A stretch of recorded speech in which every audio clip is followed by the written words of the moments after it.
정겨울이 USB를 손에 넣으며 복수가 코앞까지 다가오는 듯했는데 주애라의 철두철미함에 당해내지 못하네요. 기어코 주애라가 정겨울마저 없애려 들면서 비극이 예상되는데요. 오늘은 정겨울의 추락 사건에 대해 이야기해보겠습니다. 도청장치로 모든 사실을 알게 된 정겨울은 완전히 흑화했습니다. 더 이상 주애라에게 바보같이 당하기만 하던 모습은 없었습니다. 정겨울은 정연태가 남겨준 두 눈으로 드디어 각막이식 수술을 받게 되었지만 주애라가 또 손을 써서 수술 실패를 겪고 계속해서 앞을 보지 못하게 되는 상황에 놓여 있었는데요. 예상대로 정겨울은 수술이 끝난 후 아무것도 보이지 않는다고 했지만 그건 모두를 속인 정겨울의 연기였습니다. 정겨울은 주애라가 담당 의사를 매수해 수술 실패를 사주했다는 것을 미리 알았고 역으로 자신은 아직 YJ그룹의 며느리라며 수술을 성공시키라고 의사를 협박하게 되는데요. 결국 모두를 속이고 눈이 보이지 않는 척 다시 시댁에 돌아와 증거를 찾아 나서게 됩니다. 눈이 보이는 게 아닌가 의심하는 주애라를 완벽히 속이기 위해 스스로 깨진 유리를 밟는 모습은 정겨울이 얼마나 마음을 독하게 먹었나 짐작하게 했습니다.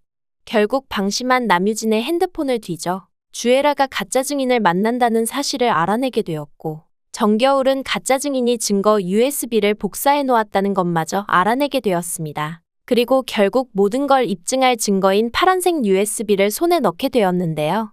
하지만 정겨울의 동선을 주애라가 미행하게 되면서 USB를 강탈당할 위기에 놓이게 됩니다. 정겨울을 얼마나 무시했으면 아빠를 잃고 정신 나간 딸로 몰아갈 것이라고 앞으로 어떻게 할지 다 알려주기까지 했던 주애라이지만 앞이 보이지 않는 연기까지 하는 정겨울은 주애라에게 강한 위기로 다가오게 될 것 같네요. 눈이 멀어 아무것도 못할 거라고 생각했겠지만 정겨울이 이제 앞을 보고 증거까지 찾아내는 행동력을 보여주니 주애라는 이제 정겨울도 정연태의 품으로 보내주게 되는 것 같습니다.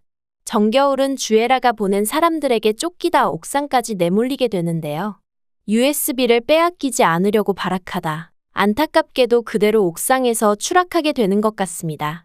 예고에서 꽤 높은 곳에서 떨어졌기에 꼼짝없이 죽겠거니 했지만 그곳에는 서태양이 있었습니다. 서태양은 앞서 차에 치일 뻔한 정겨울을 구해준 적이 있었는데요.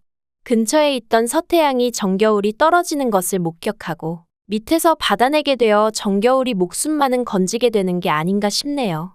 하지만 이 사고는 정겨울에게도 서태양에게도 끔찍한 사고의 여파를 남기게 됩니다. 정겨울은 식물인간 상태가 되어 더는 아무런 복수를 할 수 없는 상태에 이르게 되는데요. 심지어 의식은 그대로 남아있기에 모든 걸 지켜보면서도 아무것도 할 수 없는 분노와 무력함을 겪게 될 예정입니다. 서태양도 참 안타깝죠. 장미 주애라를 구해주다 살인 누명을 쓰고 감옥에서 복역하다 이제 막 출소했는데 또 사람을 구해주다 이번엔 목숨을 잃은 지경으로 크게 다치게 된다고 합니다. 때문에 오세린과 함께하려던 유학도 떠날 수가 없게 되고 한국에서 사고 후유증을 극복하며 몇 년이라는 시간이 흐르게 되는 것 같네요. 그리고 이 사고로 가장 분노할 사람이 남아있죠. 바로 오세린입니다. 정연태의 딸이자 복수의 대상인 정겨울을 살리기 위해 서태양이 생사를 오가는 것을 오세린이 지켜볼 리가 없는데요. 오세린에게서 가장 소중한 가족인 언니를 앗아간 것으로도 모자라 이제 서태양마저 잃게 생겼으니 분노에 찬 오세린이 정겨울을 해하게 되는 전개가 예상됩니다. 사람이 없는 기회를 노려 홀로 병실에 누워있는 정겨울을 찾아와 산소호흡기를 떼는 게 아닌가 싶네요. 그리고 이를 계기로 정겨울과 오세린 두 사람의 몸이 뒤바뀌는 게 아닐까 싶습니다.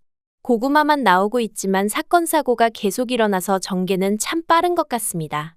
이제 드디어 시놉시스상 정겨울에게 일어나게 되는 비극이 모두 나오게 되었네요. 이제 희대의 악녀 주애라가 고통받을 시간이겠죠. 정겨울의 반격을 기다리면서 리뷰 마치겠습니다. 구독과 좋아요를 눌러주시면 제가 영상을 만드는데 큰 힘이 됩니다. 시청해주셔서 감사합니다.